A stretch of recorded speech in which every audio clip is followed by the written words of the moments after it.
నల్గొండ జిల్లా నాగార్జున సాగర్ హలియాలో గిరిజన చైతన్య యాత్ర పోస్టులను మాజీ సీఎల్పీ నేత కుందూరు జానారెడ్డి ఆవిష్కరించారు.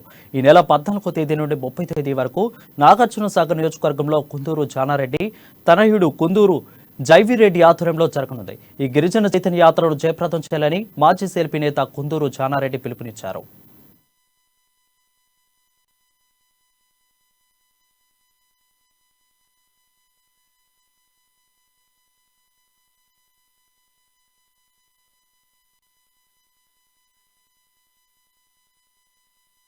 గిరిజన తండాల్లో గిరిజనులను చైతన్యపరిచే విధంగా ఒక కాంగ్రెస్ పార్టీ ఆధ్వర్యాన కార్యక్రమాన్ని నిర్ణయించినారు. ఆ కార్యక్రమాన్ని ఆ తండా గిరిజనులందరూ జయప్రదం చేయడంతో పాటు ఆ తర్వాత ఆ తండాల ఊపు మన నియోజకవర్గాన్ని పూర్తిగా కదిలిచ్చే విధంగా చైతన్యపరచడానికి మన కాంగ్రెస్ పార్టీ నాయకులు, యువకులు, మహిళలు అందరూ సహకరించి జయప్రదం చేయమని చెప్పి నేను విజ్ఞప్తి చేస్తున్నాను. ఈ కార్యక్రమం యొక్క ముఖ్య ఉద్దేశం, దాని తర్వాత ఆ కార్యక్రమం యొక్క షెడ్యూలు మీ అందరికీ ఇప్పుడు లింగారెడ్డి గారు వివరిస్తారు. గిరిజన తండాల్లో